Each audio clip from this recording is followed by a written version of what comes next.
that's the sermon. I stop all negotiation with the God of all creation. Like we're in an emotional health series, and if you want to talk about emotional health, and how much better would our emotional health be, our spiritual health, our relational health, if we just stopped negotiating with God and did what He asked us to do? I mean, if we just, and what He's asking us to do, and we're going to talk a little bit about that in today's message, is He's asking us to rest, and we just keep negotiating with Him, trying to negotiate our way out of that command, and we can't negotiate our way out of that command. We need it. We've got to have it. If we don't, it'll cost us quite a bit. I want to start with a book that I just finished. I listened to this one on Audible. It's called The Empire of Pain, The Secret History of the Sackler Dynasty. And if you've never heard of the Sackler Dynasty or never heard of the Sackler family, you've probably heard of their company. They own a little company called Purdue Pharma. And if you've never heard of Purdue Pharma, then I'm almost guaranteed that everybody in this room and everybody watching online has heard of the drug that they manufacture. It's called OxyContin. And the Sackler family owns Purdue Pharma. Purdue Pharma manufactures OxyContin, which is kind of what started the opioid crisis in our country. It was a drug that was marketed for chronic pain or mild pain, and it was marketed as non-addictive. So they actually marketed it as less than 1% of people who use OxyContin get addicted to it. And I think that might have even been on the label. I can't remember, but I think that got through somehow, that could be part of that was the approved marketing materials that they could tell physicians and tell the general public that less than 1% of the people who use Oxy will get addicted to it. And of course, we all know now that was a lie. Like all of us know, because it's created a major epidemic within our country. And once the government woke up to it and the regulations woke up to it and they started cracking down on prescription opioid use, people switched to non-prescription opioid use, which is heroin.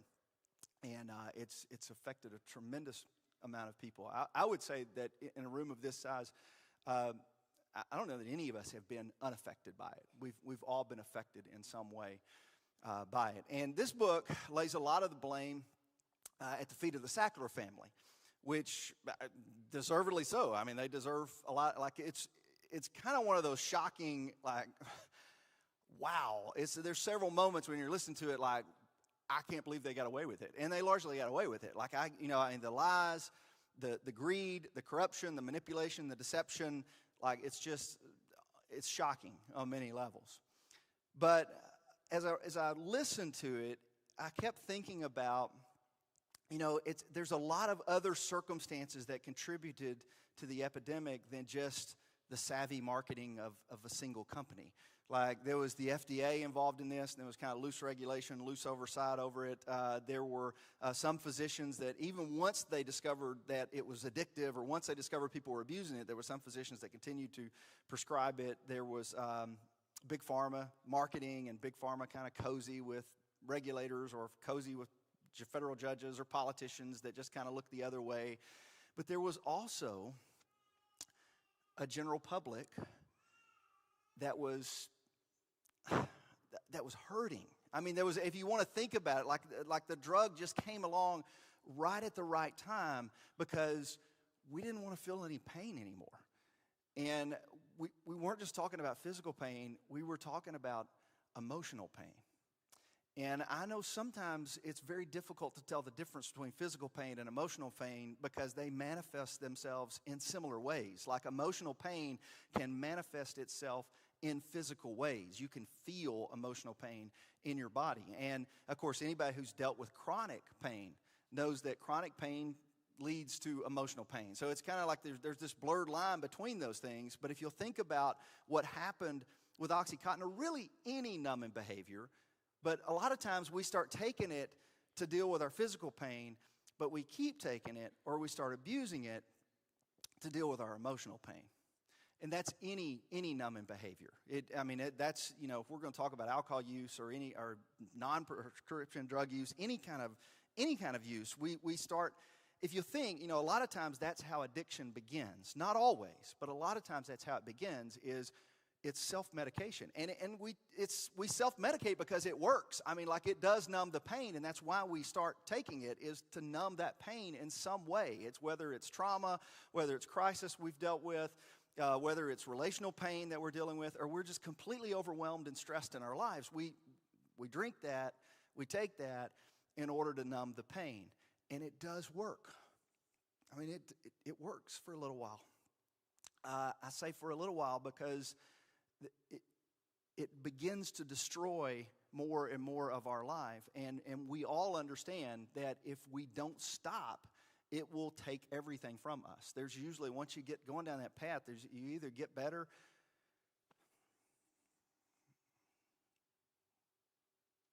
I mean, it'll cost you everything. It'll cost you family. It'll cost you freedom. It'll cost you physical health. It could even cost you your life. And so we know that's the reality when it comes to drug use, or it comes to alcohol use. We know that's the reality, and that's why there's all kind of treatment options, and there's all kind of recovery options, and places that people can go to get help, because we need to recover from. We know that we need to recover from this in order to be healthy as an individual. And I'm not just talking about physical health, but spiritual health, emotional health, all those things. But there's other numbing behavior. There's other, quote-unquote, painkillers that we take that are much more socially acceptable. For example, screen time is a numbing behavior for a lot of us. Like, as long as I'm scrolling, I don't have to think. So when I start feeling things that I don't want to feel, or I start there's some crisis or something I'm dealing with, if I just keep scrolling, the longer I can keep scrolling, the more I just go through it, then I don't have to feel while I'm scrolling. Or if I will binge watch Netflix, and I can deal with their drama on the TV screen, then I don't have to deal with the drama in my own life. And that's a much, much more socially acceptable way of numbing things. Overeating. I mean, all of us can say, yes, I eat when I'm not hungry. And sometimes we even own it. As we're going to the pantry, we're like, I'm just stress eating right now. This is just emotional eating. I gotta have. I mean, we know, we kind of even joke about it and laugh about it because it's a very sociable, acceptable way. Like, there's no recovery centers for that. It's like, you're gonna have to go to a recovery center to get some help with screen time. Or you're gonna have to go to a recovery center to get some help with your eating problem. There's not a lot of options like that out there. Well, what we're talking about in today's message is another form of numbing behavior that's not just socially acceptable, it's socially applauded. Like, the people who engage in this numbing behavior are the folks we write books about. They're the folks we give awards to. They're the folks we lavish with accolades and achievement, and we're impressed. They're the folks we want to emulate. And that's what makes it particularly dangerous. And I'm talking about overwork. And I'm not talking about like, yeah, I had to stay late at the office, this week, or we had to work got a busy month and I've had to do a little extra work. I'm talking about chronic overwork. And I think you all know what I'm talking about. I'm talking like not being able to quit, just completely throwing yourself into a job and just not being able to stop.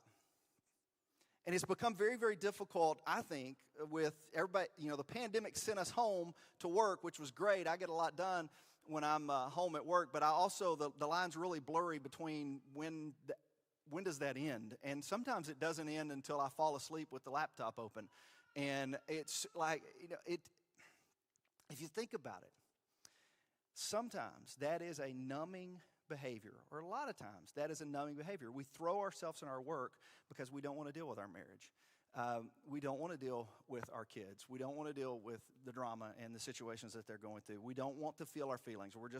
We're stressed and exhausted, so we throw ourselves deeper into the very thing causing our stress, which is a crazy cycle if you think about it, but we'll do that. We become so overwhelmed with work. It's like, well, I can't stop working because I got so much to do, and I've got to get this done, and so we throw ourselves deeper into our work, and it just continues to cause more and more stress and overwork, and we're afraid to slow down because we're afraid of what might happen if we slow down. If we slow down, we might miss out on the promotion. If we slow down, we might not make as much money this year as we made last year. If we slow down, we might disappoint somebody, or somebody might, we might feel like we've missed some kind of opportunity. It's why, and I want to read this part because I want to make sure I say this right. It's why there's an epidemic in our country right now of high-flying leaders whose outer life is incredibly successful. The balance sheet is strong, the company is growing, the career is taking off, but their inner life is dying. They're drinking too much, popping pills, rolling through relationships, alienating children, neglecting physical health, and eventually the inner life catches up with the outer life, because it always does. And when it does, it's usually not pretty. Every week, it feels like there's some story of a prominent CEO or a prominent pastor, a prominent leader or celebrity or something whose life crashes and burns at the height of their career. And even more tragic are the stories that we celebrate their market success. We celebrate their career success while their personal lives are unraveling. And if you read any of those, I read a lot of biographies, and I'm always fascinated by, like if you read Elon Musk biography or Jeff Bezos's or Steve Jobs, I mean, they're incredible. They're geniuses. I mean, it's like they're incredible stories, but Steve Jobs' biography reads like a tragedy. He's an incredible genius, and he created an incredible company.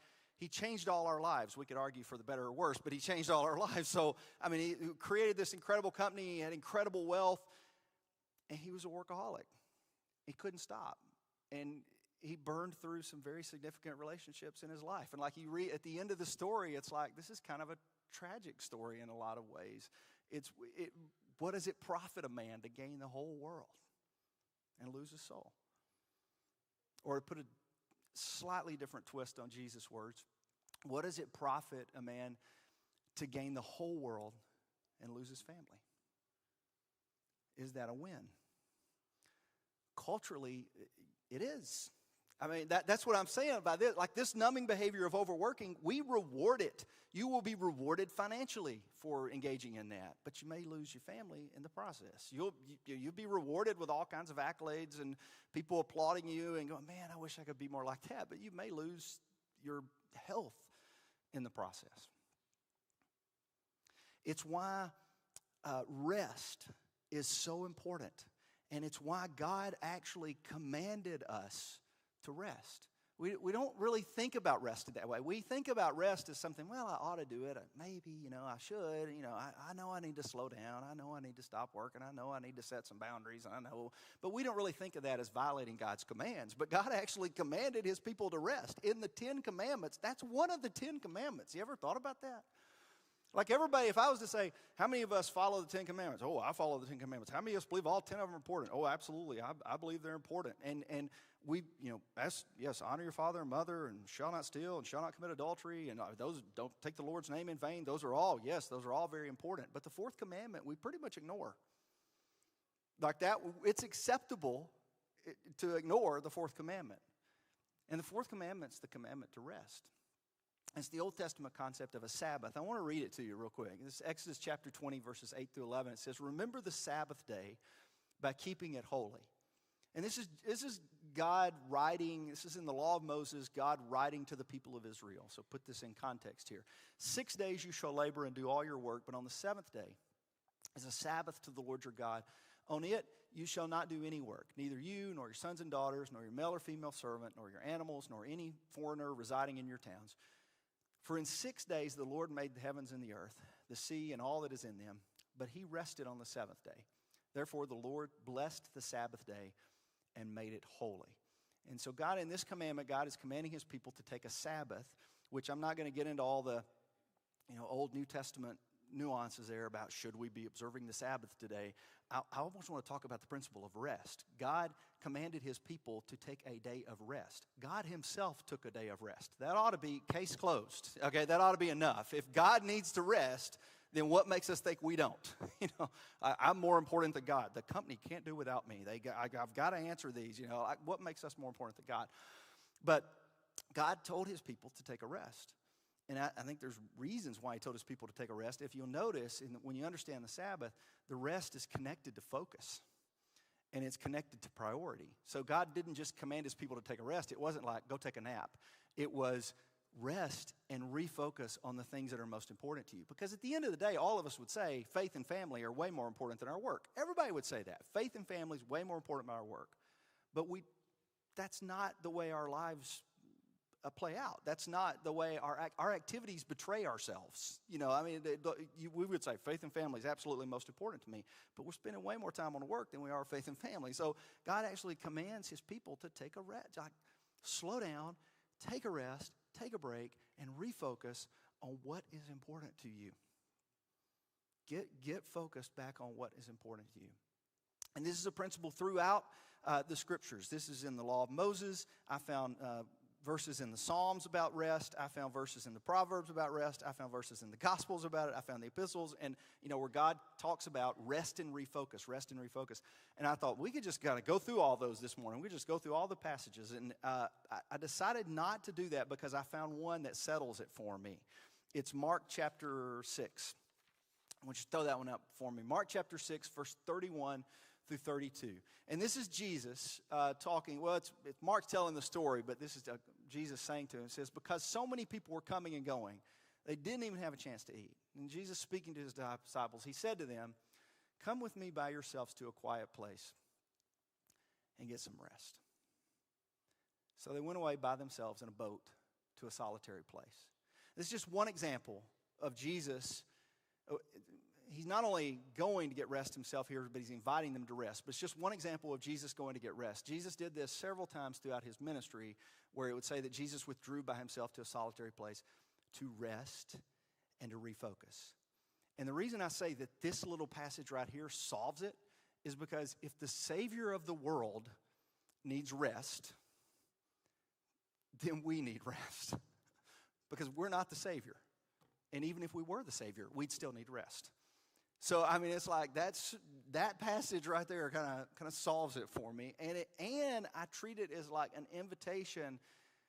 Jesus is saying this to his disciples, but maybe that's what he's saying to us as well, is just come with me by yourself and get some rest.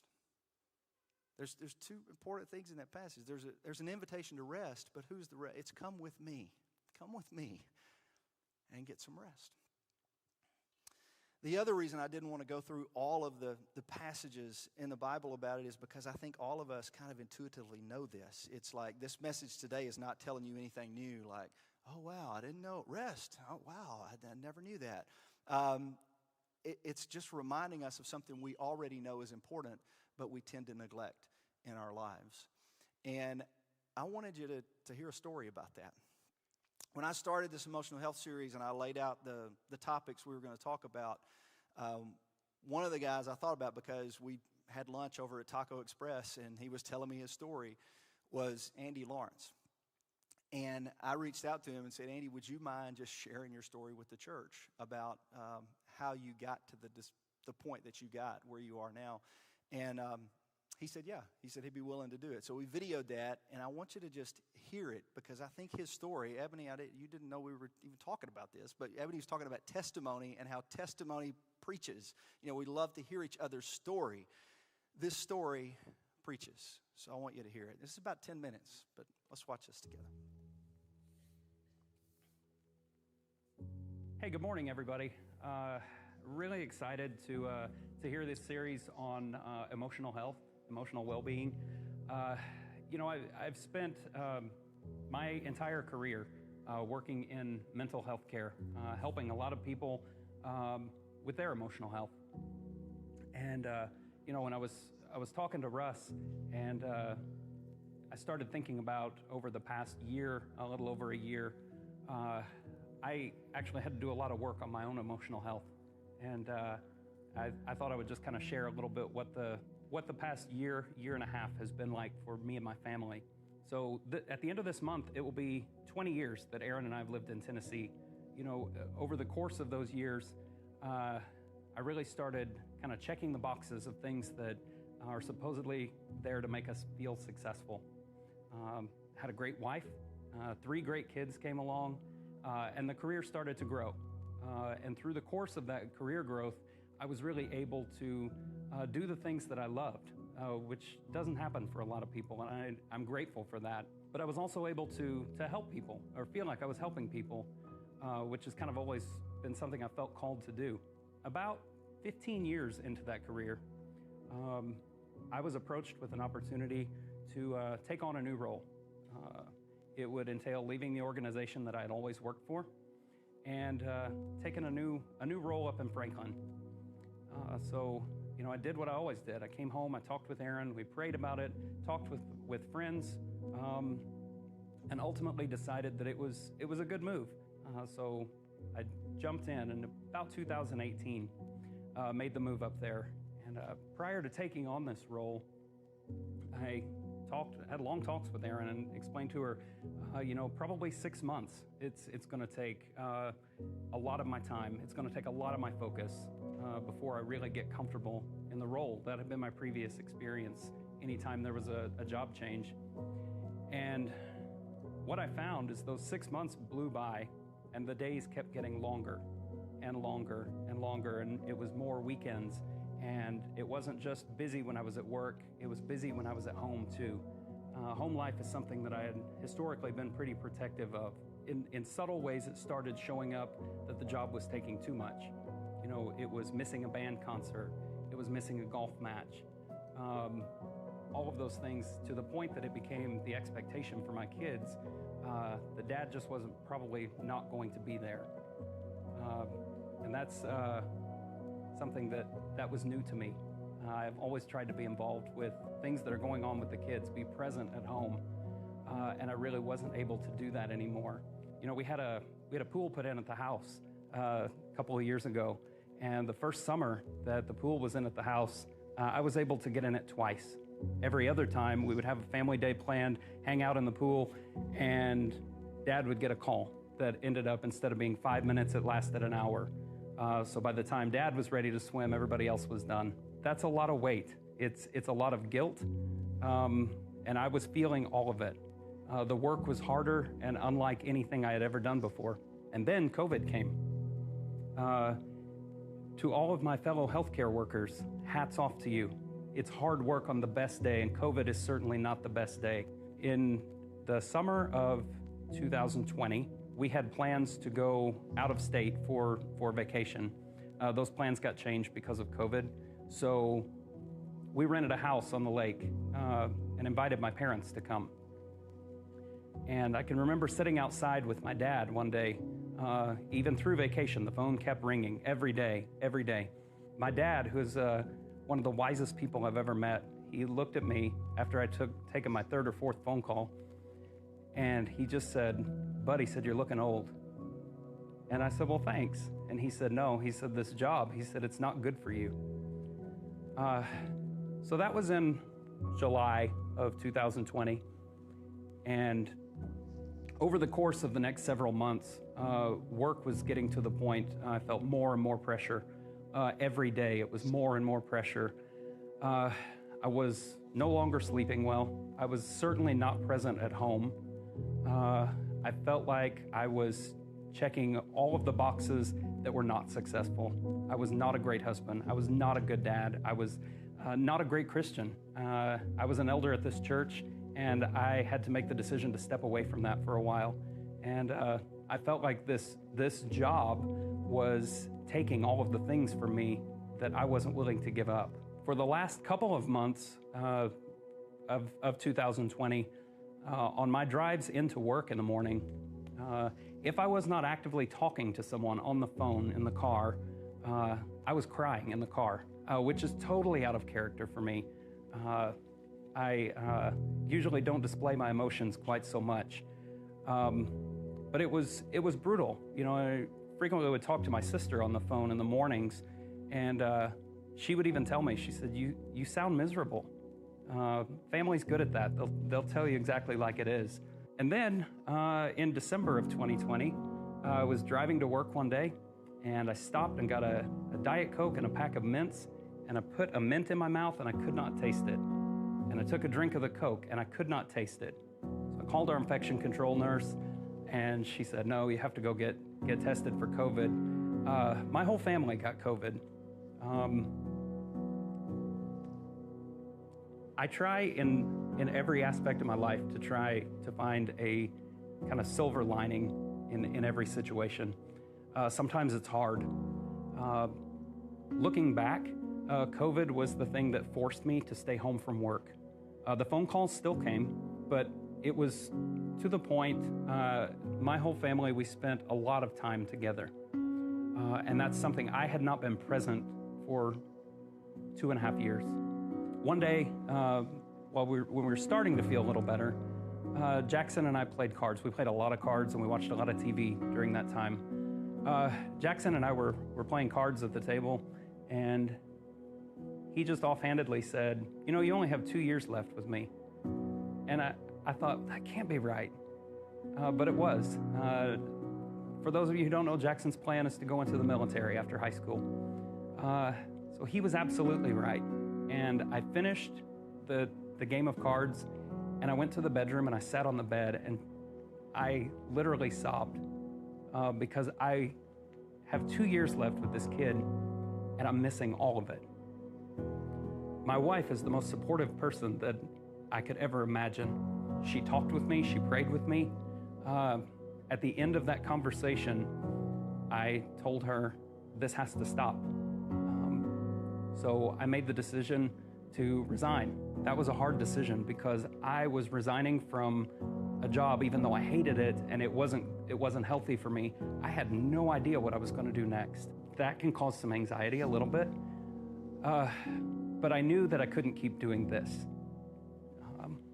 So I made the decision. I let my employer know that I was going to resign. And things were very contentious when I returned back to work.